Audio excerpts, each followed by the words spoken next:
düştü o yere.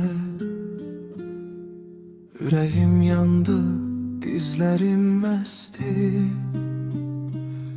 Kapını döymeye gücüm çatmadı. Soyuk bir darvaza yolumu kesti. O yüz kimsesiz, sessiz, tenha. Bir isti bakış çıkmadı qabağa. Doğma yurdumun külüne geldim. Sönmüş ocağım çağırdı uzaktan mənə. Bu daş, bu divar yad değil mənə. Her izi danışır öten günlerden. Ben burada konak olmadım hiç vaxt. Bu ev yazılıp taleyime evvelden. Bu ev benim canım, bu ev kanımdır. Divarlarında ömrümün ahı var. 17 bahar, 17 yayım. Bulal kapılarda kalıp ağlar. Ben konak değilim bu heyet bacada.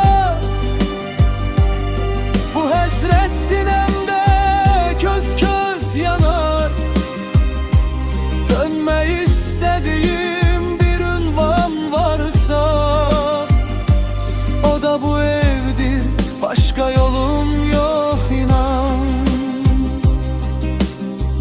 Neçə vaxtdır açılmır kapı bacası. Solup çəmənində gülü laləsi. Kuşların sesi de susup bu evde. Göylere kalkır derdin nalesi.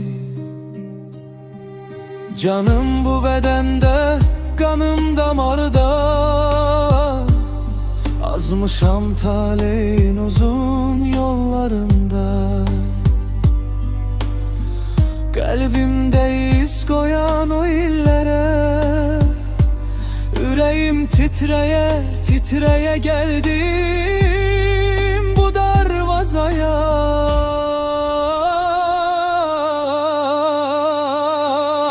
Bu ev benim canım, bu ev kanımdır.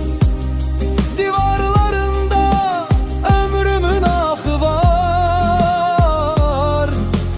17 bahar, 17 yayım. Bulal kapılarda kalıp ağlar. Atamın sesinde Kur'an avazı. Anamın elinde hayır duası. Bu evden köçüptür konak karası. Ben dönenlerime dönebilmirəm.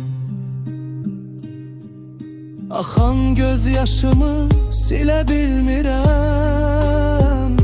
Danışsam da dərdimi deyə bilmirəm. Hamı gülür, hamı danışır. Mən içimdə qalanı dilə gətirəm. Bilmirəm.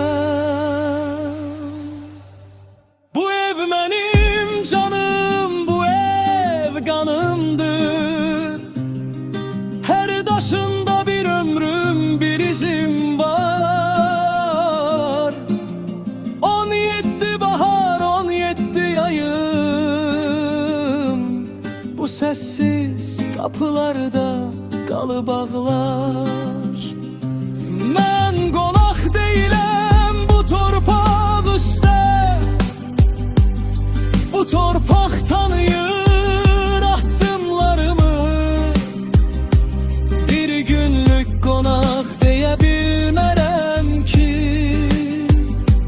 Bu evdə qoymuşam bütün hatirelerimi.